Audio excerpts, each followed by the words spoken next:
Hi everyone, this is Tim. Welcome to North and South Podcasts. It's a real honour this week to have Louis on board, and Louis is going to be talking about his experiences with ADHD. Obviously, neurodiversity, they say, whoever they are, that up to 40% of people might be affected by neurodiversity. I think certainly when I was young, you have people with severe autism, and everyone else is supposed to be normal in rabbit ear marks there. But I think that we've really come a long way in acknowledging that there is a spectrum, and that neurodiversity affects everyone directly and indirectly, and there are certainly different grades of it. I think I've got aspects of neurodiversity. I'm currently awaiting or on a waiting list for ADHD assessment. I think it makes sense to me. I found out, a friend of mine said he did an online test for ADHD and said, oh yeah, he said, I'm not bothered, but it just makes sense. So I did it and I thought, goodness gracious, that's interesting.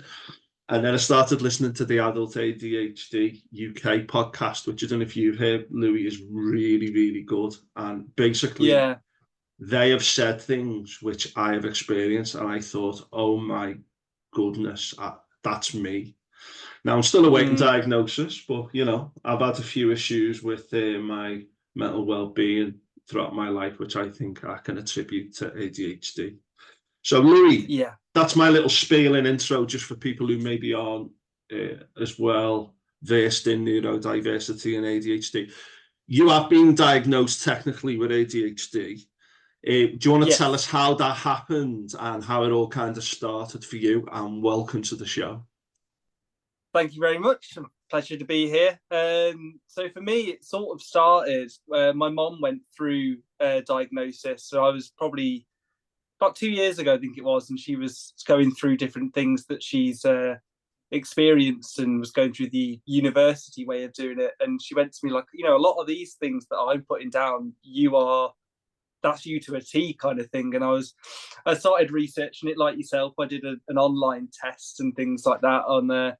And I was like, wow, like most of this is me. I think it was just this like crazy self like kind of affirmation being like, oh yeah, these actually all kind of link to me. So I originally went through the university and said to them, like the Wellbeing team, like, oh, I want to try and get some kind of diagnosis with ADHD. And this was in my master's. So, this is like quite far on into my educational path. And for me to finally realize these things. And I had a meeting with an educational psychologist that gave me an educational diagnosis, and they score you out of 120, I think it is. And I went through the test and I was like, I don't really know what I'm doing. It was all like cognitive things. So it was like remembering number combinations, things like that. And I thought I've done brilliantly in some of these. And the ones I thought I did the best in, I did the worst in. And then I did all the questions and got to the end of the like the test things. She was like, oh, how do you think it went? And I was like, okay, yeah, not too bad. And she went, yeah, you're very severely ADHD. And it came back as my T total score was 100 out of 120. So I missed out on 20 marks somewhere. But that, and then now I'm also, like yourself, going through the medical route, looking at basically trying to go forward with that. I've filled out all the forms with Psychiatry UK, so now it's just the process of going through it, having meetings, things like that, and seeing where we go. But that's kind of where I'm currently at now, awaiting that, the same as yourself. But yeah. Brilliant. And I did a podcast with Claire Berry. I would urge people not to go online and diagnose themselves based on like one article or whatever. You do need to be like careful what you do, because you can read all kinds online and you need to be very, very careful. But I think when I was, even 20 years ago, like ADHD was a bit of a stigma, wasn't it? Oh God, that person's got ADHD. Yeah. And I think now, I think now it's probably a little bit more accepted for people to say, I've got ADHD, and for other people to go, oh, right, okay. And to treat them as normal, if you like. And I think that that's positive. Obviously there are other neurodivergent conditions, Tourette's, autism, autistic spectrum disorder, although people don't like to say disorder anymore. And there's other things, dyspraxia, dyslexia, things like that. However, I mean, for ADHD, I would say that some of the key symptoms for me are emotional regulation. When other people are talking, I just switch off. My mind just goes other places. And I think that the inability of me to make executive function, or to operate with the executive function, to make decisions when there's a few things to make decisions about, I really, really struggle, to the point where I need to just have, if it's not in front of me, that one task, I forget things. The emotional regulation, I think that when I get upset, I get quite upset, and I am better than I was. But things like little things will happen and it just absolutely tears me up. But you do need to be careful, because these are the kind of things that a lot of people get without necessarily being ADHD. So you just need to be careful, really, before you diagnose yourself. And if you are interested in it, the attention thing is one thing, but the hyperactivity thing is another. I am quite bouncy and jittery and always moving around, etc. Struggle to sit still. So I think I have got aspects of both. But I would urge people to just do a basic Google search on ADHD to understand it in full. So what kind of things have you experienced then, in terms of symptoms or in this journey of self-discovery? So I think for me, a lot of the main one was inattentiveness. It's that kind of, zoning out and not really being in the room, but being in the room at the same time. I found, I've recently left being a teaching assistant in an educational setting, and I was finding myself zoning out in the classrooms, but also trying to help the kids out. And it was such a difficult thing, because they're zoning out and going, so what have we got to do next? And I'm like, I don't know. That's Boston. That's right, yeah. Yeah, I was always just like, I don't actually know. And that's when I think, going back into an educational setting, I really realised just how much, my education would have been hindered by the fact. But a lot of it was inattentiveness. I'm always very, on edge, and I'm always fidgeting and things like that. And I go on to these random tangents of things. It's quite difficult for me to focus on one task. I can maybe do one task for a bit, and then I'll have to go do something else. And one thing that I found really crazy was that with my friendships and my family and stuff, if I don't speak to them, they're not really there until they're physically in front of me. Or I'll miss my mom's text for 3 weeks, and I'll look through my text and go, oh, I haven't replied to mom for 3 weeks, and she's asked me did they get home safe or something. Obviously she presumes I did in the end, but it's things like that. And that was what was quite eye-opening, was when my mom was speaking about them. And it was really funny, actually, because I had to use her as my witness of ADHD through my life for the Psychiatry UK forms. So they have to have someone there to kind of be yeah, I've seen these, these different things. And some of the examples that my mom came up with were so hilarious in a way, and also quite scary at the same point. There was one day I decided to start cooking on a gas oven, totally forgot that I left the gas on and left it on all night.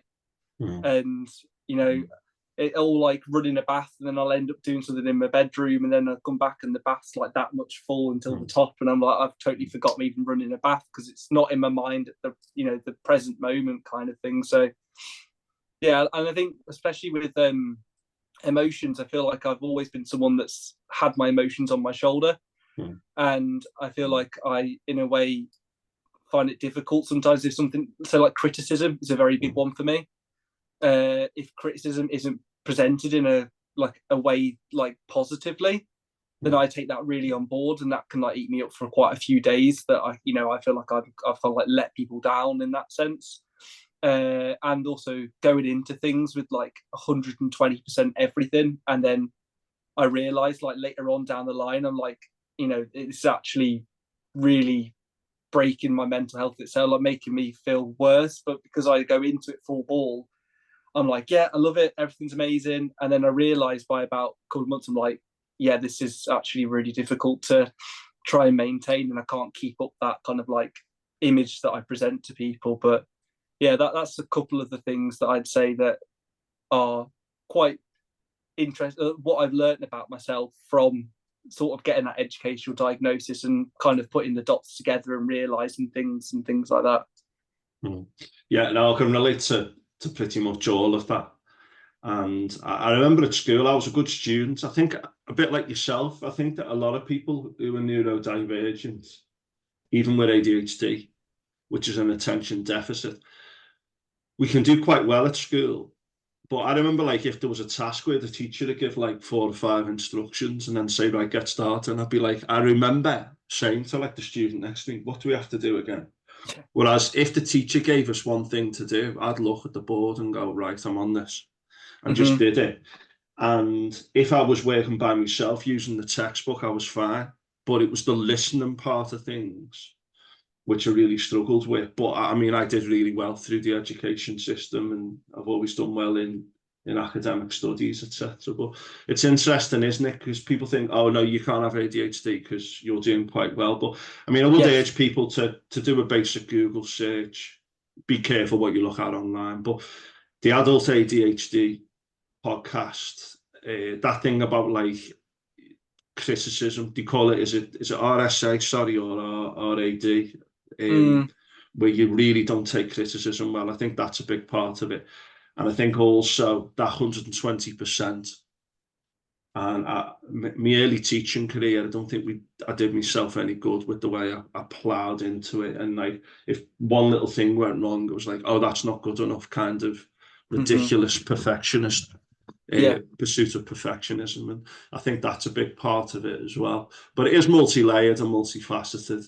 And there's a perception that like poorly behaved lads who are really naughty and can't sit in the chair, that they're the ones with ADHD. But we know a lot of girls mask it, and often it's down to parents and just serendipity, maybe particular teaching staff that you might be told that you might have it, or there might be a diagnosis. And schools are really underfunded, and getting proper tests done, etc., can be difficult too.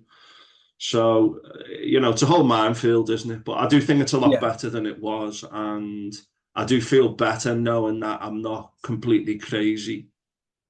Although I am completely crazy. Well, it's kind of nice knowing, there's kind of a term to explain it. And it's not just you who's, totally. I don't swear on this podcast, but I feel like swearing. It's not just you who's completely crazy. Do you know what I mean? Yeah. That does help me think, okay, I know what my strengths and weaknesses are, and I'm okay with that. Yeah. I'm okay with that. I do get anxious at times over silly little things, but I can actually say now, that's that. Yeah. And that helps me too. So there are tools which you can use. So it sounds like you did really well at school too. Would you say that you had any idea of this before? Obviously, afterwards you look back and go, oh yeah, it kind of makes sense now. But was there anything that came from yourself, or anything that you noted when you were younger, other than this thing that, oh God, is there something wrong with me? Did you have any indication maybe that it might have been ADHD or neurodiversity? Well, I think the same as yourself with education. When I was a kid, I mean, I was only born in 2000, so it wasn't really that long ago that I was in secondary and primary education. But yet again, it was not really spoken about very much, and there wasn't really that. I didn't know of any support or anything out there. And I always, one of the things was that I always knew that I loved some classes and would just hate others, and I knew that. Like I'd like theatre, I'd love doing drama, anything creative. English was a great one. So, but like science, maths, like your yes or no answers, those I knew that I just struggled in. I think because it wasn't open to interpretation and things like that, I couldn't really excel in it. So I found that in my education that was something. And I think probably like mental tiredness, especially when it came to exams and things, and realizing that, like, I'd be doing my exams and then I'd be writing stuff down, and then I realized I've got like 10 minutes left and I've only done like 2 questions. So I think a big one for me was definitely like timing wise and things like that. Like with schedules, I was quite good with schedules. Like I'd always make sure that I was, in fact, what was funny, I was looking at my old report cards. I was back home just last week, and I found like my year 7, 8, 9, and 10 report cards. Like one was exceptional, 4 was poor, and it was like ones in English and things like that. And then maths was like 3, 4, IT was 3, 4, and then it was like Louis turns up late to class every time. And I'm like, I don't even know how I even did it. Or like French was stuff I didn't like. I just didn't put any effort into it, which maybe now looking at it with the benefit of hindsight possibly could have been linked to that. But yeah, I think from working in the school now and seeing what's out there with SEND support and things, it's a lot larger than it was when I was in school. And it's same with yourself with I think with a lot of people with ADHD, especially as kids that are now being diagnosed as adults, because they were a naughty in class, or because they were like trying to make disruptions and things like that, they weren't really picked up on. Because I'd say I'm more the inattentive side than the hyperactive side, but I do have hyperactive times. But I think that because I was never, full ball, like going wild in class and things like that, I would, if I didn't like the class, I'd probably end up try and like make everyone laugh and like have a bit of a joke in the class, because that's kind of like I saw as my like escape out the classroom. I could just kind of have a bit of a laugh and a joke and things like that. And then you realize when working in a school that you're like, oh, these kids that I'm having to tell off, that was literally me like 6 years ago. So possibly that. But yeah, it's I think because I was never someone that was so, like they could possibly tell very straightforward that this is probably somebody with ADHD. It never got seen in school, but I definitely thought that there were some classes and others that I didn't want to do because I didn't want to do them at all. Like it just wasn't interesting to me. But anything research based was really where I excelled. Yeah, that's interesting. I remember I say this to students now because I did well at maths at school, but I absolutely despised every minute of every lesson of maths. And despise sounds like a big word to use to describe a lesson, but one thing I've noticed with my ADHD is that if I'm not mentally into something, it is extremely difficult for me to get through a period of time or a particular task. And that's not because I don't like, getting my hands dirty. I just find like it's almost like cutting into me. The experience cuts into me. So English at school and writing a story, I loved it. Art, creativity, those kind of things, I loved. But as I've kind of said, there were certain things, certain subjects, particularly maths and science, and I do respect those subjects, and I've taught some of them since then, and I acknowledge how useful they are and how interesting they are to a degree. But for me as a youngster at school, I just found that very, very difficult to get through, even though I was often quite good at them. I just found the experience very, very difficult. Another thing is that if there's a TV show I'm not into, like even if it's out of a courtesy to someone else I'm watching it, where I just say, sorry, I can't watch this. Like it's not, I cannot be in the same room as this show, or I'll get my phone out or do something else. And that's caused tension before, particularly like in closer relationships. And another thing I'd say is in terms of relationships themselves, I've often struggled with the emotions involved in kind of closer relationships too, which I think feeds back to what you said about unless you talk to someone, they're not really in the discussion. But or in your field of consciousness, but that doesn't mean you dislike them. That's just almost like a coping mechanism because of what's going on in my head. Do you know what I mean? Yeah.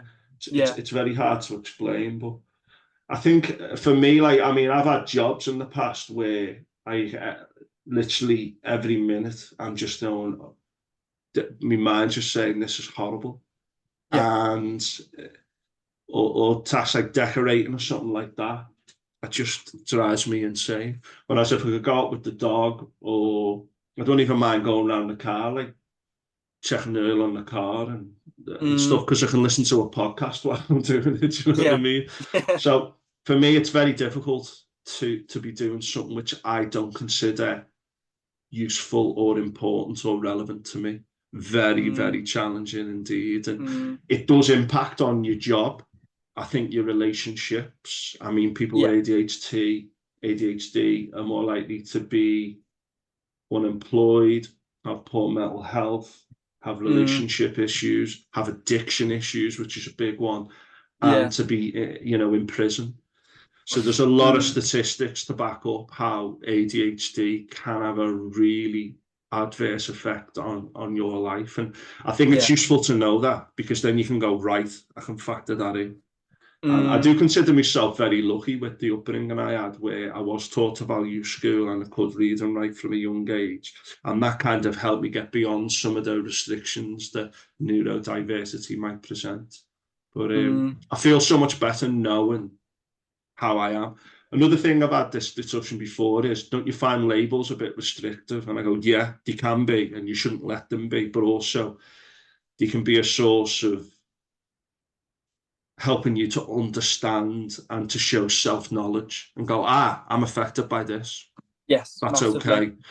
And I'm going to use that as a platform to build on, rather than as an excuse not to do certain things. That's something that I've found very, very helpful indeed. How do you feel about that label then? I think for me personally, it was an eye-opener. It was like it kind of set my life in place. Because when I did the educational psychologist meeting, and then I met with the support team at Hope Uni, which is where I was at Liverpool, they said, like, oh, if it's up to you now on how you take this. So your educational diagnosis only really works within like university settings, or you can put it as like on like if you're applying for a job for like the diversity things that you've been like that side diagnosed. But if I ever wanted to, like, say if I ever went back into university education, I'd have to get a medical diagnosis to be able to prove to UCAS, so I could get like disability support or something like that, like a laptop with the right kind of like software on it and things like that. So I think for me, it was sort of like a push in the right direction to kind of show me and kind of make me understand me more, kind of thing. And I think, as if you are someone that is, thinking, oh, perhaps I have ADHD, or maybe I have, some kind of neurodiversity, which I believe a lot of us do, and we're all on a spectrum at some part of it. It just depends on which, how far either side is. But you always find with ADHD is quite a difficult one, because so much is coming out about it. So many people are relating to so many different things, because there's so many different avenues and pathways and different things that it affects, that people think they may have like one of the things and go, oh, I must have it. And it's always best to speak to like a GP, or speak to, maybe go through an ADHD charity or something like that, and kind of see and get like a secondhand opinion and talk to people about it. And but it is one of those, it's like with doing online tests and things, like you said, you need to be careful with doing it, because you don't want to do it and then it kind of like that, you then end up giving yourself that label, but you don't actually, you may not feel like you fit into that box, kind of thing. But I think having the label, I kind of just say that I'm neurodivergent. I don't really usually go like, oh, I have ADHD, or because it could also, there's other things as well in the neurodivergent kind of like umbrella.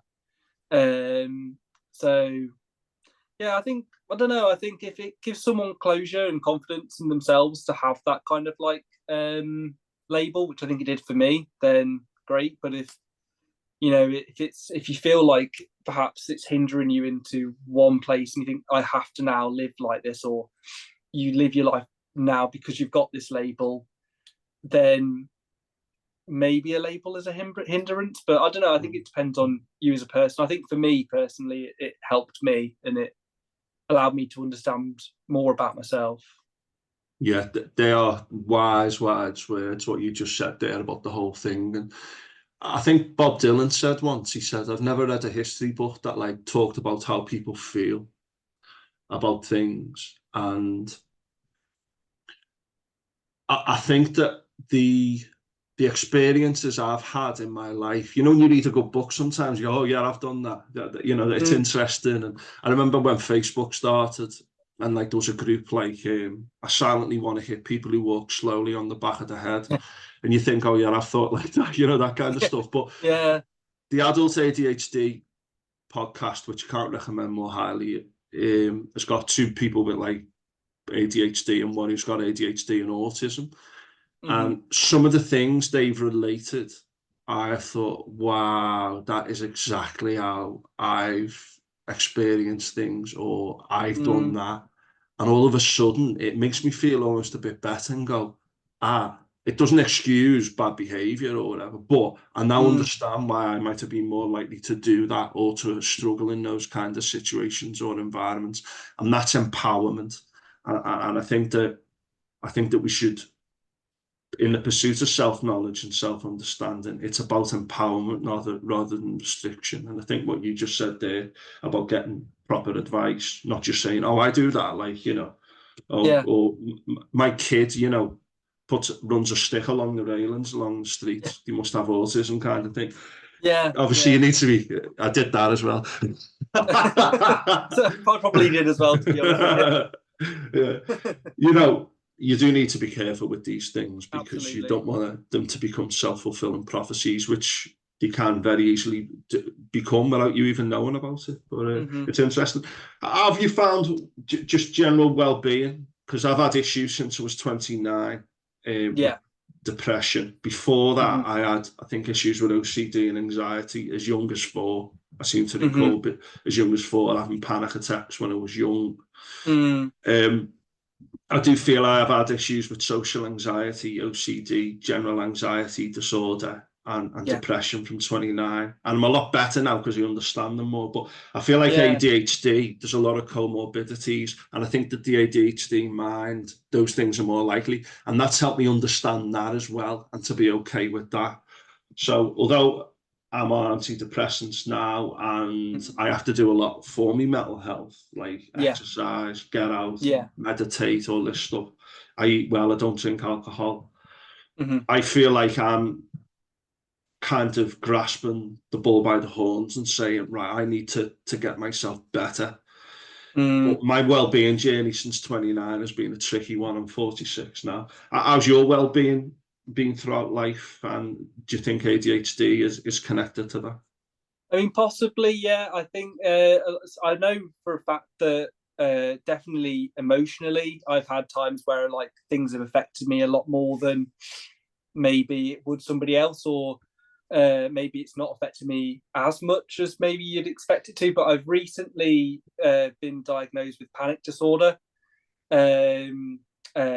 through like anxiety and things, and I'm also on medication for that. I'm going to go through therapy, and I think that a lot of it could be down to ADHD and kind of like this the always like overthinking or the constant ticking of my brain.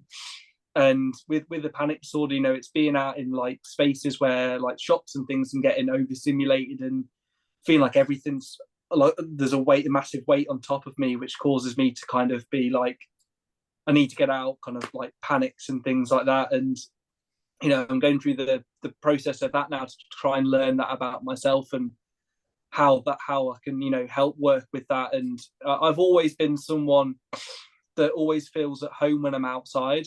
I've always been someone who's been like nature orientated. My masters was all, you know, done on like ecology. I did all about nature and things like that. And I think that's one thing that I've definitely found is that exercise and nature for me has always been the best for my mental health. When I always find like if I'm in like a setting that is like a shop or something, I never feel comfortable or things like that. So I feel like that's something that I'm learning about myself. But I'm knowing now to try and work to my strengths and work towards the fact that, you know, I can be more myself and comfortable in a setting that's outside and not restricted into walls kind of thing. That's interesting, that, because I often find workplaces, and the room I'm in can have a big impact on me. Like if I'm in an enclosed space, not in a panicky sense, but in terms of just an inspirational kind of thing, exercise and nature, we know that that helps everyone. But I think if you are neurodiverse, I think it's a big, big bonus. And pursuing that and getting out there in the morning, just going on a walk or whatever, I just think that that is massive. Now, on that note, I'm going to share this in the notes, but you've got your own YouTube channel with a couple of videos. So you've done some quite interesting nature walks, including urban walks that then go into country walks, haven't you? And you've done a very interesting video on consumerism and its impact on, you know, ecology, etc. And they're things that I've always felt are quite a bit of an affinity to. And I think the people who are neurodiverse and ADHD have heard on some of the podcasts I've listened to, that there's a justice sensitivity and a social justice sensitivity to having these conditions. So I will share your channel's details, but would you say they're kind of interests of yours which help you feel better about yourself? Yeah, definitely. I've always loved the idea. I mean, I did a lot of my end of my bachelor's and start my master's on applied theatre. So it's social justice theatre kind of thing, like using theatre as a way of education and a way of helping people. So I don't know if you ever had it at school, but you'd have like companies come in and speak about like bullying, or, you know, for me a lot of it was about cyberbullying and things like that. So that was something I always found very passionate, and that kind of then went into the kind of ideas of nature and how we can use nature as a means of like helping with mental health. And one big thing for me was why I went down the ecology route was because I did a lot of work in prisons, and you know, I went into HSP Walton and did poetry classes and theatre classes with inmates of the prison, and realised that, you know, there was some aspects of like nature, but a lot of it is these old Victorian buildings that are, you know, brick walls, and there's not much, you know, creative freedom, which some would say is, you know, that's a good thing because they believe that that's how prisons should be seen. But then I see it as like, you know, it should be a place of rehabilitation, things like that. But there isn't anything there really to allow them to. So I started a whole project idea to create like a green space, like in the prison setting, that the inmates could look after and like write notes on and things like that to try and. But that was sort of, you know, me using what I believe helps me, and maybe possibly thinking that is also very helpful for people in settings where, you know, there isn't an escape, or there isn't, that you are confined to one space. I think having greenery in a room, or having you know, house plants or things like that can really aid in like making a room feel like more welcoming and more inviting than looking quite clinical without that kind of stuff. Yeah, absolutely. And I agree with all of that. I think that prisons, you know, the statistics in this country about how people go in and then when they come out, reoffending rates, etc., it's just, it's awful. I know there was a lot of criticism because there was a refugee centre with like Disney characters on the wall, and someone from the government said, paint over them. We don't want these to be welcoming places. Just cruel, heartless people. But I have watched both of those videos, folks, on consumerism and ecology, and there's a lot of good history in there as well. And the urban walk, city walk, country walk video that you've done as well, Louis, is brilliant. So I would recommend that. And sorry, if I just called you Louis, it's Lewis, isn't it? Or Louis? No, it's Louis. Yeah, sorry, I had a moment of, yeah, there you go. But I would recommend you watch both of those, folks, and I'll put the links in the video. And I think this is good fertile ground for us to maybe work together in the future on some joint projects, because the way you've edited those videos is really well done, and I think that that's something that we could look at moving forward. But I'll put the link, the show note, the link in the show notes so people can see them. We're going to run out in a minute, so I'm going to send you another link if that's okay, and we'll finish off a few other points. Is that okay? Yeah, that's perfect. Cheers. Right, have a little break, everyone. Press pause, go to the toilet, and we'll be back in a minute. Brilliant. Cheers.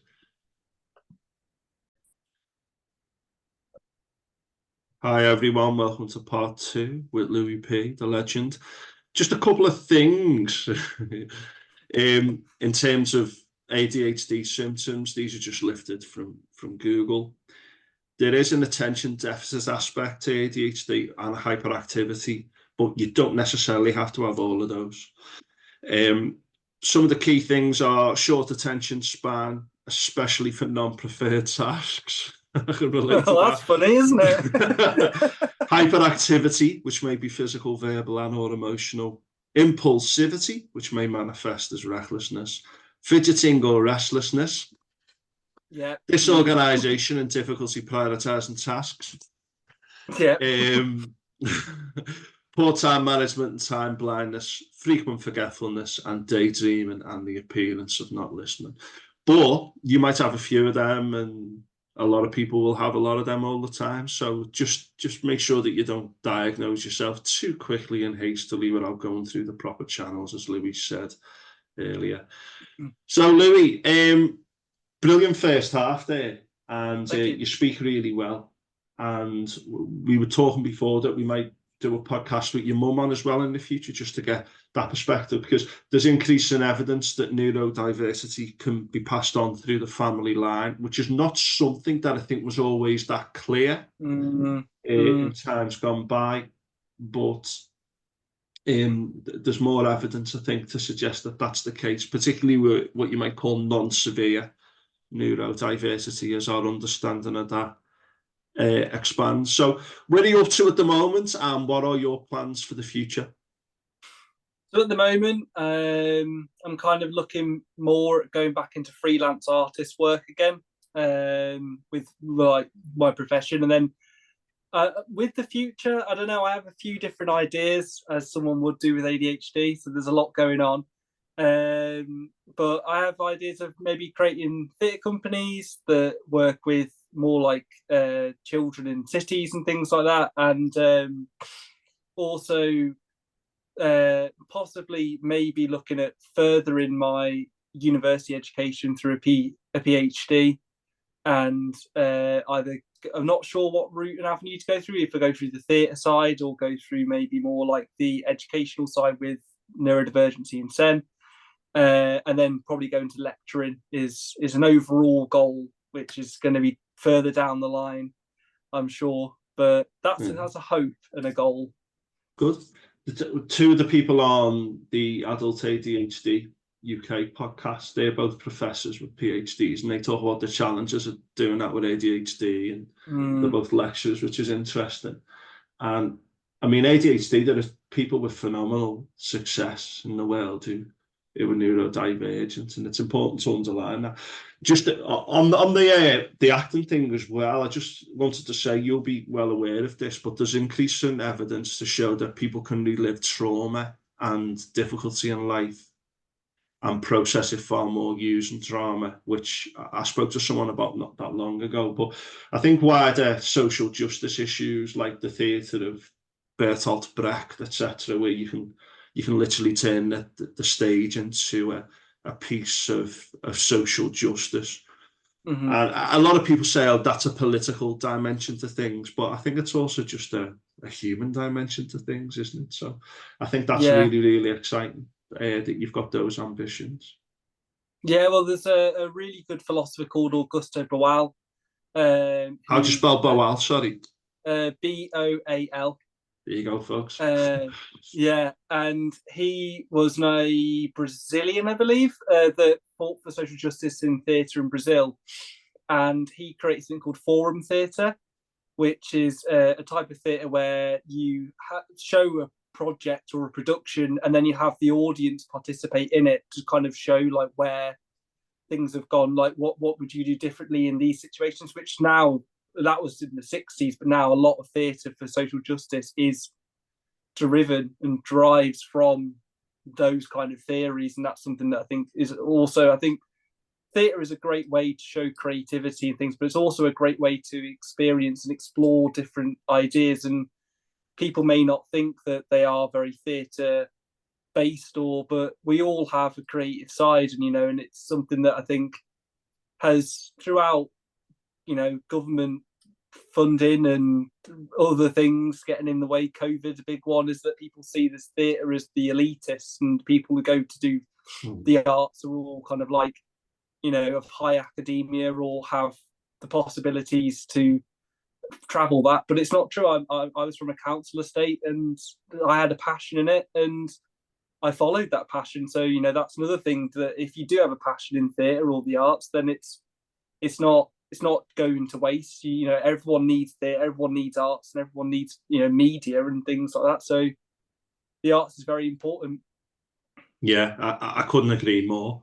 And it's something that I've got into, particularly as I've got older, more and more. I've always been into creativity, but I love going to an art gallery and to the theatre, and I wish I could do it more. Having a young son, it can present problems, but one day I'd like to take him to the theatre. They often say, don't do the magic of theatre, and there's a feeling I get when I watch a great piece of art or go and see some art. And art's everywhere. You don't have to go far. This kind of elite theory of art is one thing, but that's a very limited scope to it all. I was reading today in the newspaper of a guy who snuck one of his own papers into his own paintings into an art gallery. And he put his little painting above all these classics and was sacked, which I think's a real pity. So good on that man, and solidarity, brother, for doing that. But art's everywhere, and bringing it to people like vulnerable people, as you said, that's part of something that we both are passionate about. I think helping young people and vulnerable people moving forward, maybe with both our projects, and it's something that North and South that I'm looking to do more, hopefully in partnership with yourself moving forward. Yeah, but that's a separate podcast in itself. Yeah, of course. Yeah, no, we digress.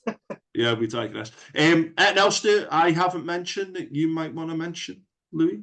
I think you've been so good. Yeah, no, I don't believe. I think I've pretty much said everything about me and my life and where I'm at now, and and things like that. Yeah, and it's been a pleasure being on the podcast. It's been a long time coming. Yeah. I know what your mum means when it takes you a while to reply to WhatsApps. Oh, yeah, don't. I do have the best intentions.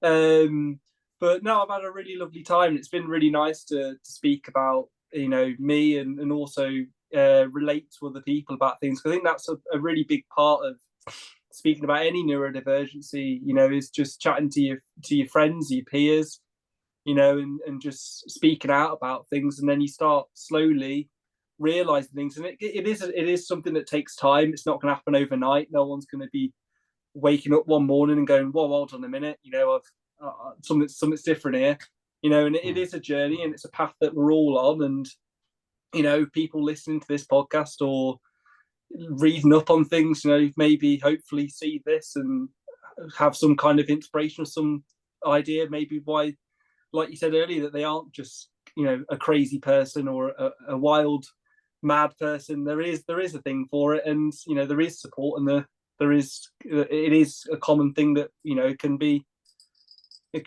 helped when speaking about it. Absolutely.